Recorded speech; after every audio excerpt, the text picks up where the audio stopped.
The Wanderer was falling apart around her, and there was nothing Cole could do about it. Red warning lights flashed across every screen in the small cockpit.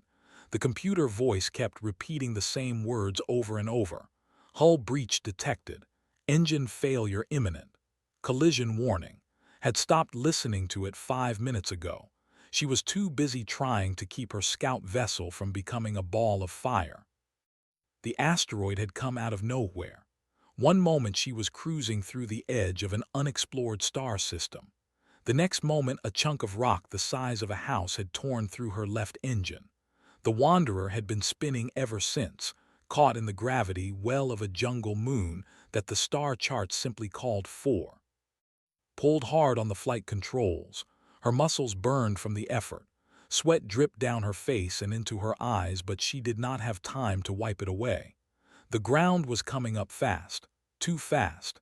She could see nothing but green below her, trees, endless trees stretching in every direction. She was 28 years old. She had been a pilot in the Earth fleet for 6 years. She had survived combat missions and rescue operations and one very bad landing on a frozen moon near Jupiter. But this was different. This was an alien world that no human had ever set foot on. If she died here, no one would ever find her body. The thought made her angry instead of afraid. She was not going to die on some unnamed jungle moon. She refused. Redirected all remaining power to the front shields and the emergency thrusters. The computer told her this was inadvisable. She ignored it. The trees were so close now that she could see individual leaves. They were purple instead of green. Strange and beautiful and absolutely terrifying.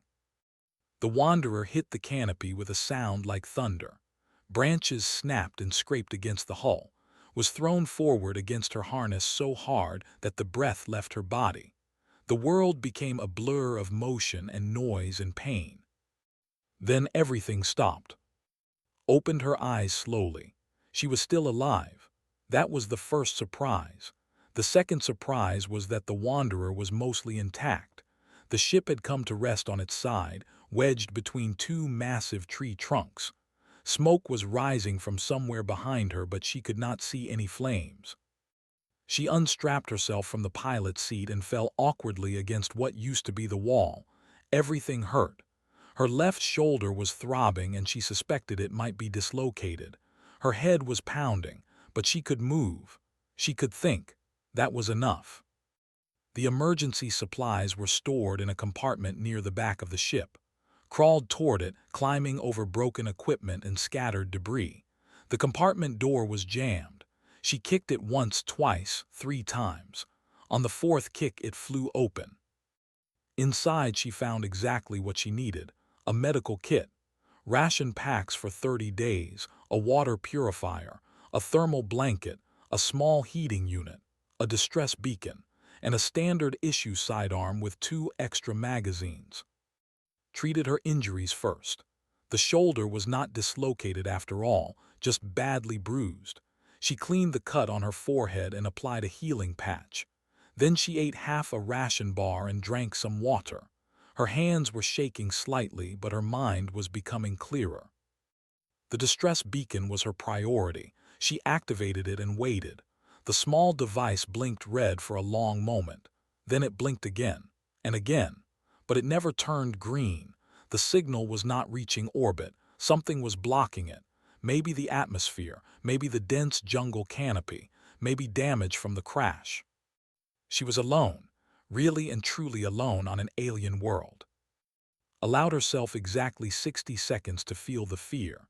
She sat in the wreckage of her ship and she let the panic wash over her. Her chest tightened. Her eyes burned with tears she refused to let fall. She thought about her family back on Earth. Her brother Danny, who always made her laugh. Her mother, who worried too much. Her father, who had been so proud when she joined the fleet. Then the 60 seconds were over. Wiped her eyes and stood up. She spent the next hour exploring the area around the crash site. The jungle was dense and humid. The air smelled sweet and strange, like flowers she had never encountered. Insects buzzed around her head, but none of them tried to bite her. The trees were enormous. their trunks wider than her ship. Purple leaves blocked most of the sunlight, creating a world of shadows and filtered light. She found tracks in the soft ground near a small stream. Large tracks, very large tracks. Something with claws had walked through here recently, something bigger than anything she wanted to meet. Decided she needed shelter, real shelter, not the broken remains of her ship. She needed somewhere she could hide and rest and figure out her next move. She found the cave on the second day. It was set into a rocky hillside about 2 kilometers from the crash site. The entrance was narrow enough that nothing truly massive could fit through, but wide enough for her to walk comfortably. Inside, the cave opened up into a large chamber. The floor was covered in soft sand. The walls were dry. The temperature was warm and steady. It was perfect. Made several trips back to the Wanderer, carrying all her supplies to the cave. By the time she was finished, the sun was setting, or at least she assumed it was the sun.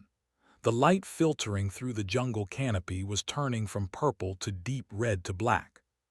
She set up the heating unit near the back of the cave. She spread out her thermal blanket. She ate another ration bar and drank more water. Then she lay down and closed her eyes. She was so tired. 3 days of survival on an alien world had drained her completely. The fear was still there, lurking at the edges of her mind, but exhaustion was stronger. Her body needed rest. Her mind needed rest. Everything else could wait until morning. Fell asleep within minutes. She did not notice the soft sound of movement deeper in the cave. She did not see the large amber eyes that opened in the darkness, watching her with curiosity. She did not feel the small bodies that crept closer, drawn by the warmth of her heating unit and the strange new scent of this creature that had invaded their home. She slept on, unaware that she was no longer alone, woke to pressure on her chest. Her eyes flew open, but she did not move. Years of military training had taught her to assess a situation before reacting. So she lay very still and she looked at what was sitting on top of her. It was a face, an alien face. Large amber eyes stared down at her with open curiosity. The creature had a snout like a wolf but wider. Its skin was covered in small scales that shimmered dark blue in the dim light. Pointed ears stood upright on its head, twitching slightly as it studied her. Stopped breathing. The creature tilted its head to one side, almost like a dog trying to understand a strange sound. Then it made a noise deep in its throat, a rumbling, vibrating sound that could feel through her entire body. It was purring. This alien predator was purring like a cat. She became aware of more weight. Her legs were pinned down. She turned her head very slowly and saw 2 more creatures curled up on her lower body. They were smaller than the one on her chest. Cubs. These were cubs. The realization hit her like cold water. She was inside a predator den. These creatures had probably been born in this very cave. Their mother had left them here while she went hunting and had walked right in and made herself comfortable. She had made a terrible mistake. The cub on her chest leaned closer and sniffed her face. Its breath was warm and smelled like meat, held perfectly still. She did not blink. She did not breathe. She just stared into those amber eyes and waited for the teeth to come. But they did not come. The cub sniffed her again, then made that purring sound once more. It seemed satisfied. It lowered its head and rested it on her shoulder, closing its eyes. Let out a very slow breath. The cubs were about the size of large dogs. They had 6 legs instead of 4, which found deeply unsettling. Their claws were already long and sharp, designed for climbing and hunting and tearing. But those claws were currently tucked against their paws, hidden away like a house cat sleeping in the sun. They were using her for warmth. It made sense when she thought about it. Her heating unit was keeping the back of the cave warm and comfortable. She was wrapped in a thermal blanket that trapped her body heat. To these cubs, she must feel like a living furnace. They had probably never encountered anything so wonderfully warm. Considered her options. She could try to push them off and run. but she was at least 2 kilometers from her crashed ship, and she had seen the tracks near the stream. The mother of these cubs was out there somewhere. If ran, she would be running through unfamiliar jungle at night with an angry predator chasing her. That seemed like a bad idea. She could try to reach her sidearm. It was still in its holster on her hip, but the 2 cubs on her legs were covering that side of her body. Any attempt to reach it would require moving, and moving might wake them. If they panicked and attacked, she would be dead before she could fire a single shot. The only real option was to stay still and wait. So waited. Hours passed. The cubs slept deeply, occasionally twitching in dreams. Sometimes they made small sounds, little yips and growls that reminded of puppies. If they had not been alien predators capable of tearing her apart, she might have found it cute. The largest cub, the one on her chest, was clearly the leader of the group. It woke up several times during the night, lifting its head to look around the cave. Each time it spotted staring back at it. Each time it seemed to decide she was not a threat. It would lower its head again and go back to sleep. Named it Scout, she did not know why, the name just felt right. The second cub was darker than the others, its scales almost black. It was curled up on her left leg, its tail wrapped around itself like a cozy blanket. She named it Shadow. The third cub was the smallest. It was sleeping on her right leg pressed tight against her thigh. It made the loudest purring sounds of all 3. She named it Pip. Giving them names made her feel slightly better. They were still alien predators, but they were also bobbies. Bobbies who had found a warm spot and claimed it for themselves. Could understand that. She had done the same thing when she was young, climbing into her parents' bed on cold winter nights. Dawn came slowly. Light began to filter through the cave entrance, changing from black to gray to soft purple. The jungle outside was waking up. Could hear strange bird calls and the buzzing of insects. Scout lifted its head and yawned. Its teeth were already impressive, sharp and white and perfectly designed for ripping meat. But then it looked at with those big amber eyes, and it looked like nothing more than a sleepy puppy. The cub stood up on her chest, stretching each of its 6 legs one at a time, grunted slightly from the weight but did not move otherwise. Scout looked down at her, tilted its head, and then stepped off her body onto the cave floor. Shadow and Pip followed soon after, waking up slowly and yawning and stretching. They gathered near the cave entrance, looking back at with what seemed like expectation. They were waiting for something. Then she heard it. Heavy footsteps outside the cave, the sound of something large moving through the jungle. The cubs made excited yipping sounds and ran toward the entrance. The mother had returned. Saw her shadow first. It blocked out most of the light coming into the cave.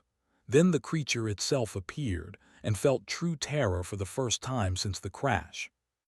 The mother was enormous. She stood at least 7 feet tall at the shoulder. Her scales gleamed like polished black glass. Her eyes were the same amber color as her cubs, but larger and older and filled with intelligence. Her claws were as long as kitchen knives. She could kill with a single swipe. There would be no fight, no chance to run or hide or beg, just death quick and brutal. The cubs ran to their mother, yipping and purring and rubbing against her legs. She lowered her massive head and nuzzled each of them in turn. Then she looked up at. Their eyes met. Lay perfectly still on her thermal blanket. She did not reach for her weapon. She did not try to run. She simply looked at this alien predator and waited for whatever came next. The mother studied her for a long moment. Then she moved forward, stepping into the cave with slow and deliberate movements. Each step brought her closer to.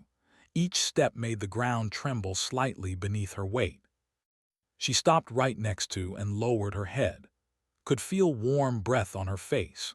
She could see every detail of the massive creature, from the individual scales on her snout to the flecks of gold in her amber eyes. The mother sniffed her, once, twice, 3 times. Then she made a sound deep in her throat. It was the same purring sound the cubs made, but deeper and louder. And then, to complete astonishment, the mother lay down beside her, pressing her massive warm body against the human side. Did not understand, but she was alive. For now, that was enough. The mother stayed beside for most of that first morning. Lay very still, afraid that any movement might change the situation. The massive predator was warm against her side, warmer than the heating unit, warmer than the thermal blanket. The cubs had climbed back onto as well, settling into their favorite spots on her chest and legs. She was trapped in the most gentle way possible. Hours passed. Watched the cave entrance, watching the light change as the sun moved across the sky. She was hungry and thirsty, but she did not dare move. Her supplies were only a few feet away, but they might as well have been on another planet. The mother woke around midday. She lifted her massive head and looked at with those intelligent amber eyes. Then she stood up in one smooth motion and walked to the cave entrance. The cubs followed her immediately, tumbling over each other in their eagerness. Was finally free. She sat up slowly, her muscles aching from hours of staying still. Her back hurt. Her neck was stiff, but she was alive and unharmed, and that was more than she had expected. The mother paused at the cave entrance and looked back at her. Their eyes met again. Did not know what to do, so she simply nodded. The creature tilted her head in that curious way, then turned and disappeared into the jungle. The cubs followed close behind. Was alone again. She ate and drank quickly, not knowing how long she had before the creatures returned. She checked her distress beacon, but it was still unable to find a signal. She examined her sidearm and made sure it was loaded and ready. Then she sat down near the cave entrance and thought about what had happened. The creatures had not hurt her. The mother had seen her lying with the cubs and had decided not to attack. That was unusual behavior for a predator. Most animals would have seen a strange creature near their young and attacked immediately. But this mother had done something different. She had accepted, at least temporarily. Thought about why this might be. She had stayed calm. She had not screamed or fought or tried to hurt the cubs. She had just lain there and waited. Maybe that meant something to these creatures. Maybe calm behavior meant something different on this world. On Earth, prey animals ran. They fought. They panicked. Predators learned to recognize these behaviors and respond with aggression. But what if these aliens had different rules? What if calm meant strength instead of weakness? What if staying still meant safety instead of surrender? It was just a theory, but it was the only explanation could think of. The family returned that evening. Heard them coming before she saw them. Heavy footsteps and smaller, lighter ones. The yipping sounds of the cubs excited about something. She moved to the back of the cave and sat down on her thermal blanket, trying to look as non-threatening as possible. The mother entered first. She was carrying something in her mouth, a large piece of meat, still bloody and fresh. She walked past without looking at her and dropped the meat near the back wall. The cubs rushed forward and began eating immediately, tearing at the flesh with their sharp teeth. Watched them eat. She was not disgusted. She had seen worse during her time in the fleet. The cubs were messy eaters, pulling off chunks of meat and swallowing them whole. They growled at each other playfully, fighting over the best pieces. The mother ate last. She waited until her cubs had their fill, then she took what remained. It was not much. Realized the mother had given most of the food to her young, just like any mother would. After the meal, the family settled down to sleep. The cubs returned to immediately, climbing onto her body and curling up in their usual spots. Scout on her chest, Shadow on her left leg, Pip on her right. The mother lay down beside her, close enough that could feel her breathing. This became their routine. Every morning the mother would leave to hunt. She would be gone for hours, sometimes most of the day. The cubs would stay in the cave sleeping on top of her or playing near the entrance. They seemed to view her as some kind of strange furniture, a warm and comfortable piece of the cave that happened to move sometimes. Began to learn their behavior. Scout was bold and curious. It would often approach while she was eating and sniff at her food. She gave it a piece of ration bar once. The cub sniffed it, licked it, and then spat it out with obvious disgust, laughed for the first time since the crash. Shadow was shy and careful. It watched from a distance, always observing, never getting too close unless it was time to sleep. But at night, Shadow was the cub that pressed closest to her, seeking warmth and comfort. Pip was playful and loud. It would chase its siblings around the cave, pouncing on them and wrestling. Sometimes it tried to pounce on too. She learned to stay very still when this happened, letting the small creature tumble over her body until it got bored and moved on. The mother was harder to understand. She never hurt, but she never showed affection either. She tolerated the human's presence, nothing more. Sometimes she would study with those intelligent eyes, as if trying to figure out what this strange creature was and why it had invaded her home. One evening, everything changed. Was eating her dinner when she heard a new sound from outside the cave, a deep, rumbling growl, different from the mother's purr. This was aggressive, threatening. The cubs ran to the back of the cave and hid behind. She could feel them trembling against her legs. They were afraid, really afraid. The mother moved to the cave entrance and made her own sound, a loud, challenging roar that echoed through the jungle. Could see her muscles tensing, her claws extending. Something was out there, something dangerous. Another predator appeared at the entrance. It was smaller than the mother but still terrifying. Its scales were red instead of black. Its eyes were yellow instead of amber, and it was looking at the cubs with obvious hunger. Understood immediately. This creature wanted to eat the cubs. The mother was going to fight to protect them. The battle was brief but violent. The two predators crashed together in a fury of claws and teeth. They rolled across the cave floor, snarling and biting. Blood splattered against the walls. The cubs screamed in terror. The mother won. She pinned the red creature to the ground and bit down on its throat. There was a terrible crunching sound. The red creature went limp. But the mother was hurt. She limped back to the cubs, blood dripping from a wound on her shoulder. She lay down beside them and began licking the injury, trying to clean it. Watched for a moment, then she made a decision. She opened her medical kit and pulled out the healing supplies. The wound cleaner, the healing patches, the pain medication.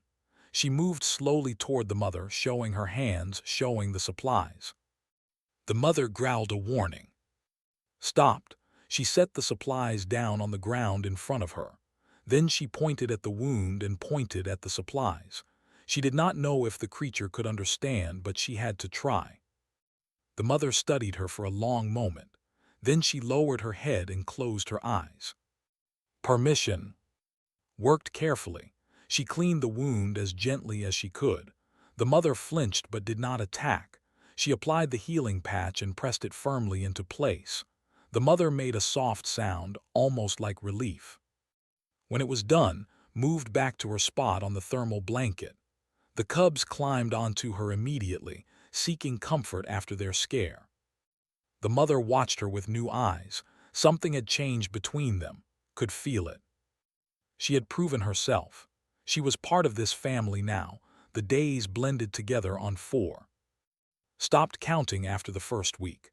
Time felt different here, measured not in hours and minutes but in the rhythm of the predator family. Wake when the mother wakes, eat when the family eats, sleep when the cubs climb onto her body and demand warmth. She had become part of something strange and beautiful. The mother's wound healed quickly, faster than expected. The healing patch had done its job well.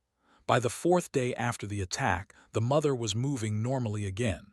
By the 6th day, the wound had closed completely. The mother let remove the patch, holding perfectly still while the human worked. After that, everything was different. The mother began to show affection. She would press her massive head against shoulder when she returned from hunting. She would make soft purring sounds when was nearby.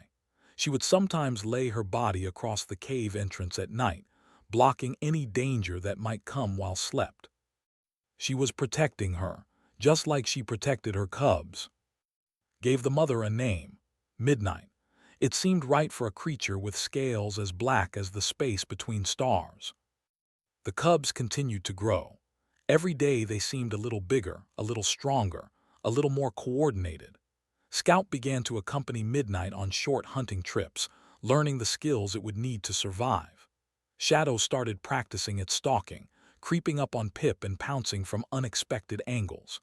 Pip found new and creative ways to use as a jungle gym, climbing on her back and sliding down her legs. Found herself laughing more. She talked to the creatures even though they could not understand her words. She told them about Earth, about the blue oceans and green forests, about her family in Ohio, about her brother Danny who collected old comic books, about her mother who made the best apple pie in the entire state. The cubs would listen with their heads tilted, their ears twitching. They could not understand her words, but they seemed to understand that she was communicating. Sometimes they would make sounds back at her, little yips and growls that might have been their own language. On the 8th day, made an important discovery.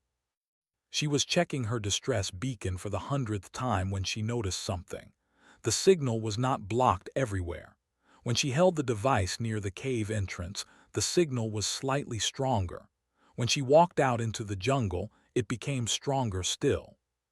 She followed the signal, walking further from the cave than she had ever gone before. The jungle was beautiful and terrifying. Giant purple leaves filtered the sunlight. Strange flowers bloomed in colors that had no names. Small creatures through the underbrush, hiding from the strange two-legged thing that walked among them. The signal led her to a clearing on top of a small hill. Here, the jungle canopy was thinner. The sky was visible, a pale blue-green unlike any sky on Earth. Held up the distress beacon and pressed the activation button. The device blinked red, then green, then red again. A signal, weak and intermittent, but a signal. Someone might receive it. Someone might come. She returned to the clearing every day after that. She would stay for an hour, letting the beacon transmit its distress call into space. Then she would return to the cave, to Midnight and the cubs, to the strange new family she had found. The rescue would come eventually. She was sure of it, but she was no longer in a hurry to leave. On the 10th day, she took the cubs with her to the clearing. It was a risk. The jungle was full of dangers and the cubs were still young, but they had started to follow her whenever she left the cave, crying and yipping until she returned. It was easier to bring them along. Scout bounded ahead, sniffing every tree and rock with endless curiosity. Shadow crept along behind, staying close to her legs, wary of the open spaces. Pip ran in circles, chasing insects that buzzed through the air. They reached the clearing without incident, activated the beacon and sat down on a fallen log. The cubs gathered around her, pressing against her body. She realized something in that moment. She was happy, despite the fear, despite the uncertainty, despite being stranded on an alien world with no guarantee of rescue. She was genuinely happy. The cubs had given her something she did not expect, a sense of belonging, a feeling of being needed. On Earth, she had always felt slightly out of place. She was good at her job, respected by her colleagues, loved by her family. But there was always a distance between her and the rest of the world, a feeling that she did not quite fit. Here she fit. She was exactly what these cubs needed, a warm body to sleep on, a calm presence in their lives, someone who would protect them as fiercely as Midnight protected them. Midnight appeared at the edge of the clearing, having followed them from the cave. She was not angry that had taken her cubs. She simply walked over and lay down beside the human, adding her warmth to the group. They stayed in the clearing until sunset. The sky turned from blue-green to deep purple to brilliant orange. The first stars appeared, unfamiliar constellations that did not recognize. One of those stars was Earth's sun, so far away that its light had traveled for years to reach this place. She missed her home, she missed her family, but she was not lonely anymore. On the 12th day, the beacon picked up a response. Was in the clearing when it happened. The device suddenly began beeping in a pattern she recognized. Someone was answering her distress call. Someone was coming. She felt a rush of emotion so strong it made her dizzy. Relief, joy, fear, hope, all of it mixed together in a wave that nearly knocked her down. She was going to be rescued. But even as the happiness washed over her, another feeling crept in. Sadness, deep and unexpected. She looked at the cubs playing in the grass. Scout was trying to catch a flying insect. Shadow was stalking a small lizard creature. Pip was rolling on its back, legs kicking at the air. She looked at Midnight, lying peacefully in the sun, her eyes half closed with contentment. These were not just alien predators anymore. They were her family, the only family she had on this world. What would happen to them when she left? The question haunted her for the next 2 days. She barely slept. She could not eat. The cubs noticed that something was wrong. They pressed closer to her at night, making concerned sounds, trying to comfort her in their own way. Midnight noticed too. The great predator watched with those intelligent amber eyes, seeming to sense the storm of emotions inside the human. On the morning of the 14th day, woke to a new sound, a roar from the sky, the sound of engines. Her rescue had arrived. She stood at the cave entrance and watched the shuttle descend through the purple canopy. It was beautiful and terrible, and everything she had been waiting for. The cubs gathered behind her, frightened by the noise. Midnight emerged from the cave and stood beside, looking up at the strange metal creature falling from the sky. Did not know what would happen next, but she knew one thing for certain. She was not leaving her family behind. The shuttle landed in a clearing about 2 kilometers from the cave. Watched it descend, the engines blowing away leaves and branches as it settled onto the jungle floor. The hull was marked with the symbol of Earth Fleet. The sight of that familiar logo made her chest tight with emotion. Home had come to find her. She made her way through the jungle toward the landing site. The cubs followed close behind her, staying near her legs. They were frightened by the strange sounds and smells, but they refused to leave her side. Midnight walked behind them, her massive form moving silently through the underbrush. The shuttle's ramp lowered with a hiss of hydraulics. 2 figures emerged, wearing standard fleet uniforms and carrying weapons. They scanned the jungle with practiced caution, looking for threats. The first figure was a tall man with short gray hair and a weathered face. Commander Ben recognized him immediately. They had served together on 3 different missions. He was one of the best pilots in the fleet and one of the most reliable men she knew. The second figure was a young woman with dark hair tied back in a practical braid. Lieutenant Amy did not know her well, but she recognized the medical insignia on her uniform. A field medic. Good. They had planned for the possibility of injuries. Stepped out of the tree line and into the clearing. Ben spotted her first. His face showed relief, then confusion, then something close to alarm. He raised his weapon and aimed it past, toward the jungle behind her. Turned and saw what he was seeing. Scout, Shadow, and Pip had followed her into the clearing. They were standing at the edge of the trees, their amber eyes fixed on the strangers. Behind them, Midnight was emerging from the shadows, her black scales gleaming in the sunlight. 4 apex predators, the largest one standing 7 feet at the shoulder with claws like knives. Ben's finger moved toward the trigger. Step between him and the creatures. Wait, she said. Her voice was rough from days of disuse. Do not shoot. Ben looked at her like she had lost her mind. Cole, there are predators behind you. I know, they are with me. The silence that followed was long and heavy. Amy looked back and forth between and the creatures, her hand frozen near her sidearm. Ben kept his weapon raised, his eyes never leaving Midnight. Explain, he said simply. So explained. She told them about the crash, about finding the cave, about waking up buried under alien cubs, about the days that followed, the hunting and the sleeping and the slow building of trust, about healing Midnight's wound, about becoming part of this strange family. It took a long time. The cubs grew restless during her story, wandering closer to investigate these new creatures. Scout was the bravest, walking right up to Ben and sniffing his boots with obvious curiosity. Ben stood very still, his weapon still raised. The cub sat down in front of him and made a small yipping sound, almost like a greeting. "Lieutenant Cole," Ben said carefully, "this creature is sitting on my foot. His name is Scout. He is curious about you."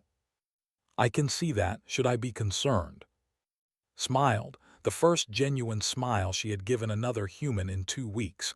"Only if you make sudden movements. He might pounce." Ben slowly lowered his weapon. Scout immediately lost interest and wandered back to, climbing onto her boot and looking up at her with those big amber eyes. Amy stepped forward, her medical training overcoming her fear. "Lieutenant Cole, are you injured? Do you need treatment?" "I am fine. A few bruises from the crash, but they healed. The heating unit kept me warm. The ration packs kept me fed," she paused, "and my family kept me safe." The word hung in the air, family. Ben looked at the creatures again, really looked at them. He saw the way they gathered around, the way Pip pressed against her leg, the way Shadow watched him with wary but non-aggressive eyes, the way Midnight stood behind them all, protective but not threatening.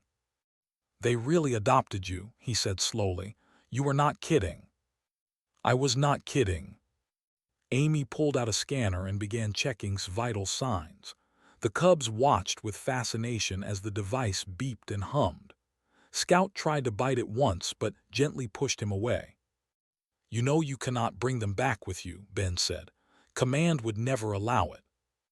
Had known this was coming. She had thought about it for days, trying to find a solution. "I know, but I am not leaving them forever either."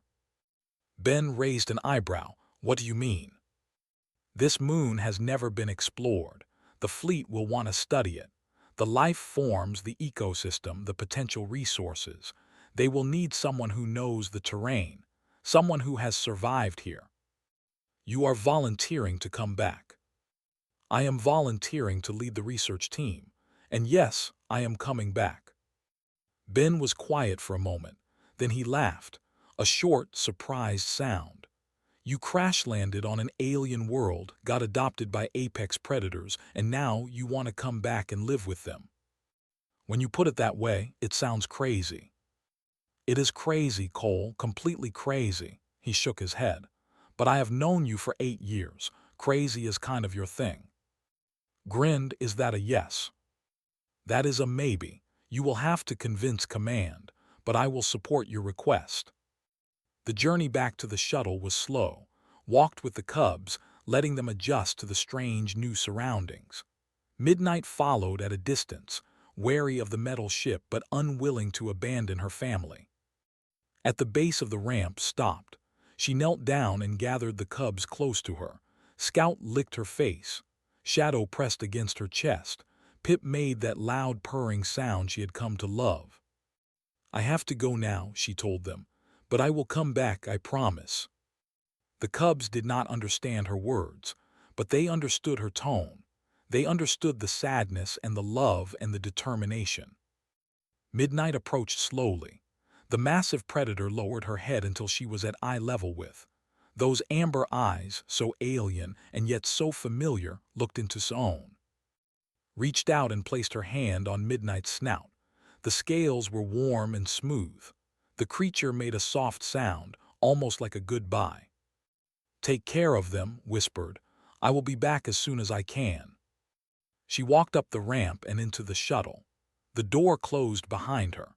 Through the small window, she could see the cubs sitting at the edge of the clearing, watching the strange metal bird that was taking their warm sleeping spot away. The shuttle lifted off. The jungle shrank below them. The moon became a ball of green and purple against the black of space. Watched until she could not see the clearing anymore. Then she closed her eyes and thought about the future. 6 months later, she returned. The research shuttle touched down in the same clearing where Ben had rescued her. Was the first one down the ramp, leading a team of and ecologists who had been briefed on what to expect. She walked into the jungle without hesitation, following paths she remembered from her time in the cave. The team followed, nervous but excited. They found the cave system within an hour, stopped at the entrance and made a strange sound, somewhere between a yip and a whistle, something she had learned from the cubs during those long days together. Silence, then movement from inside the cave, then three shapes came bounding out of the darkness. The cubs had grown. They were nearly twice the size she remembered, but they recognized her immediately. Scout jumped on her chest and knocked her to the ground. Shadow pressed against her side.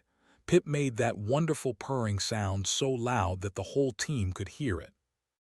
And behind them, emerging from the shadows with those intelligent amber eyes, came Midnight. The great predator walked up to and lowered her massive head, wrapped her arms around that black-scaled neck and held on tight. "I told you I would come back," she whispered. The report filed with Earth Fleet became famous.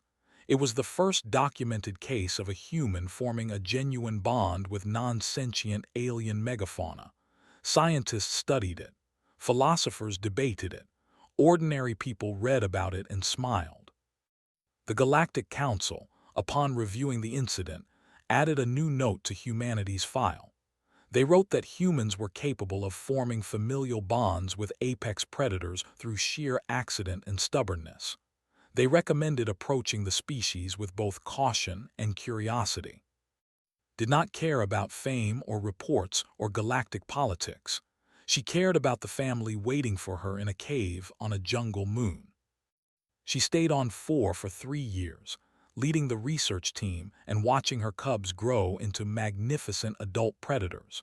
When she finally returned to Earth for good, she left behind a legacy that would last for generations. Humanity had proven something important on that distant world. They were not just explorers or conquerors. They were not just scientists or soldiers. They were family, no matter how far from home they traveled, no matter how strange the creatures they encountered. Family. And that was something the galaxy would never forget.